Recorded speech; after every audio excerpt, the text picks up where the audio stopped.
Annabel doll English cinema చూసేవారికి ఈ పేరుతో పెద్దగా పరిచయం అక్కర్లేదు. అనబెల్ బొమ్మపై హాలీవుడ్ లో ఎన్నో భయానక చిత్రాలొచ్చాయి. కంజూరింగ్ సిరీస్, అనబెల్ సిరీస్లు ప్రపంచవ్యాప్తంగా అద్భుతమైన విజయాన్ని అందుకున్నాయి. ఈ అన్ని చిత్రాల్లో అనబెల్ బొమ్మ ప్రధానంగా ఉంటుంది. ఈ బొమ్మ చిత్రాల్లోనే కాదు బయట కూడా చాలా మందిని భయపెట్టింది. అయితే ప్రపంచవ్యాప్తంగా ఎంతో పేరు తెచ్చుకున్న ఈ బొమ్మ అమెరికా కనెక్టికట్ లోని వారెన్స్ మ్యూజియంలో ఉండేది. దాన్ని చూడడానికి పెద్ద ఎత్తున జనం అక్కడికి వెళ్తూ ఉండేవారు.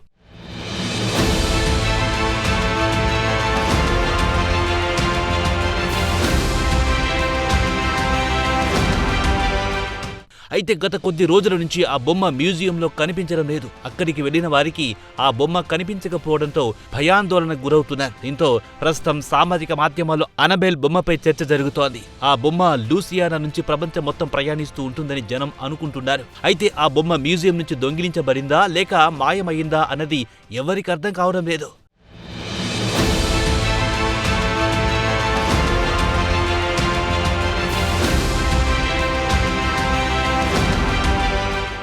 ఇక ప్రపంచాన్ని భయపెట్టించిన ఈ అనబెల్ బొమ్మ చరిత్ర చాలా విచిత్రంగా ఉంటుంది. 1970లో డోనా అనే నర్సుకు ఈ బొమ్మ బహుమతిగా వచ్చింది.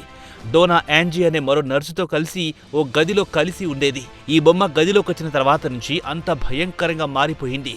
వింత వింత సంఘటనలు జరగడం మొదలయ్యాయి. బొమ్మ ఒక ప్రదేశం నుంచి మరో ప్రదేశానికి కదిలేది. అంతేకాదు రక్షించండి, మమ్మల్ని రక్షించండి అని రాసి ఉన్న కాగితం యాంజీతో పాటు రూమ్లో కలిసి ఉన్న మరో నర్సు డోనాకు తరచూ కనిపించేది. దీంతో డోనా యాంజీల దయ్యాలపైన పరిశోధన చేసే ఎడ్ లారెన్ వారెన్ను కలిశారు.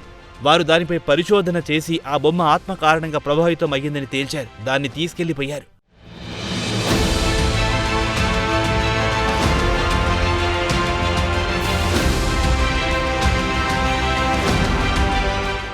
దెయ్యాలపై పరిశోధకులు ఎడ్ లారెన్ వారెన్లు అనబెల్ డాల్ను మ్యూజియంలో పెట్టారు. ఈ మ్యూజియం నుంచి అనబెల్ బొమ్మను షూటింగ్లకు అద్దెకు తీసుకుని వెళ్లేవాళ్లు. షూటింగ్ అవ్వగానే తిరిగి మ్యూజియంలో పొందుపరిచేవాళ్లు.